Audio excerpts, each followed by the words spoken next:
Greetings YouTube, Skill Incarnate bringing you all the latest indie gaming goodness. Today we're having a look at a game that I recently reviewed. We're revisiting it because after my review, where I pointed out there was a few issues with the game, the developer actually responded in a fairly constructive and mature way, which is a lot different to some of the other feedback I've had on games that I haven't approved or games that I've raised issue with. Now, he pointed out that there was a few things that I missed in the last review, and he actually addressed a lot of the problems that I raised in the review as well. So, in all fairness to him, I'm going to go and have another look at this game and see what's changed and also clarify a few points on playing the game as well.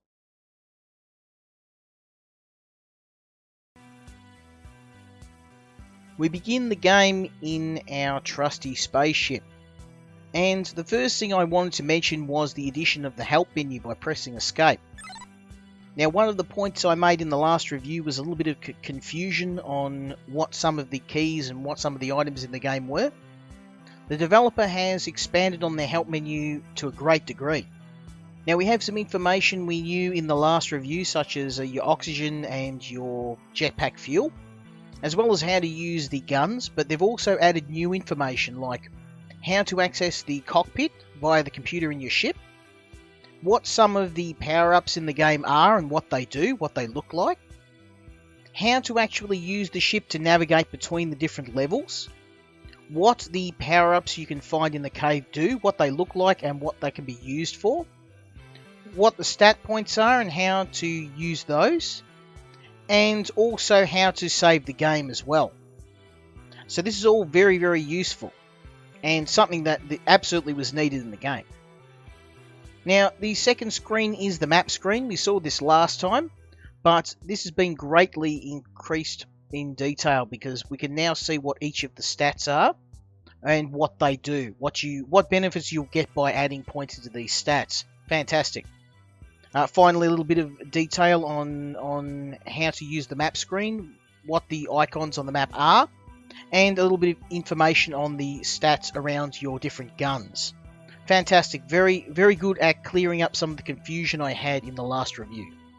So let's next have a look at how to access the ship controls and the cockpit and how to change to different levels. So one of the points I missed in the last video was how to access the ship controls.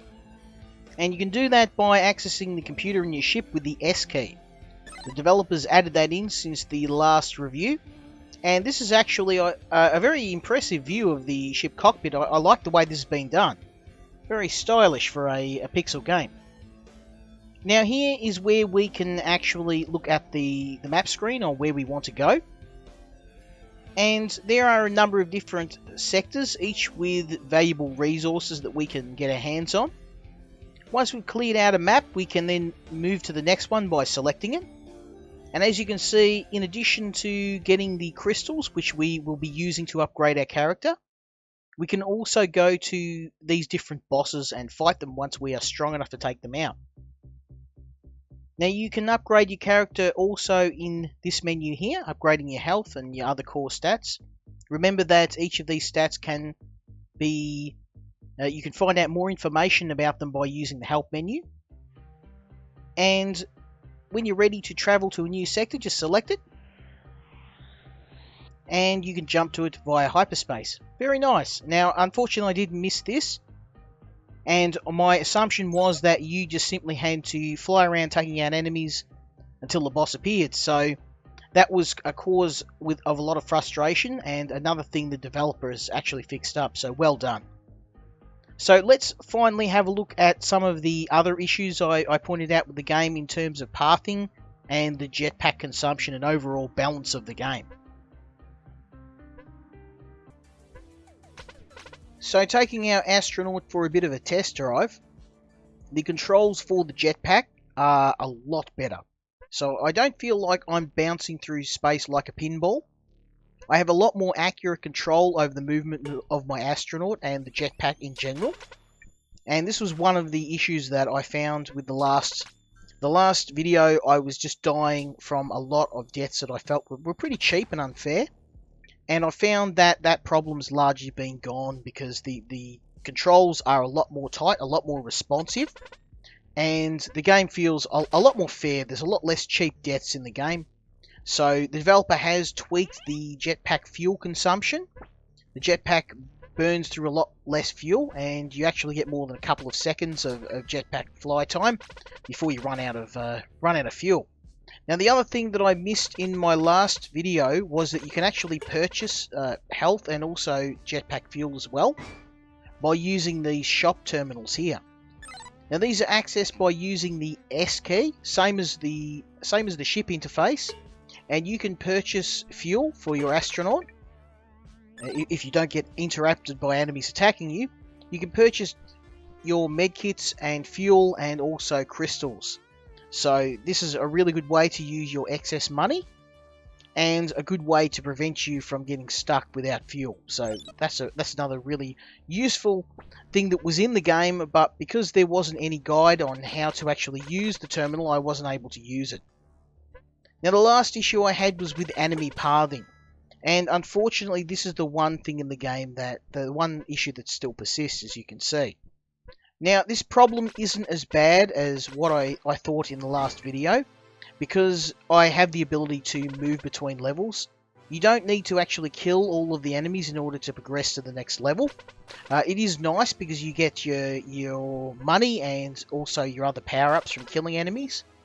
But if you find that you can't reach a boss or reach an enemy, you can just go back to your ship and hit up the next level. So it's not really much of a problem.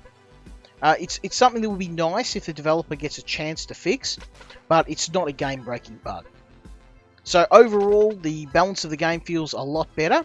The enemies in the game, the pathing, still the same, but hopefully something the developer can fix. It's not as big an issue as what I thought. So what are my final thoughts on the game? Well, I've got to admit, this is a first for me. I am going to change my view on the game. With the work the developer's done, along with the changes they've made and the clarifications, this game overall is now one that I would recommend. The game's very inexpensive. It's only a couple of dollars on Steam, and it's definitely a really nice, fun pixel game. A game that I enjoyed despite some balance issues, which have actually been fixed. Couple this with the fact that developers been really good. They've taken the feedback and they've actually actively used it to improve the game.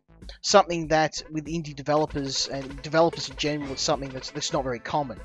So yeah, all credit to the developer taking the feedback and using that feedback to make their game a better product overall. So yeah, again, I'm going to recommend this game. I think you should try it. It's very inexpensive. I believe it's only $2 on Steam. Give it a try. There's a lot of fun to be had here. It's a good friendly game if you've a good kid friendly game if you've got young kids and a family.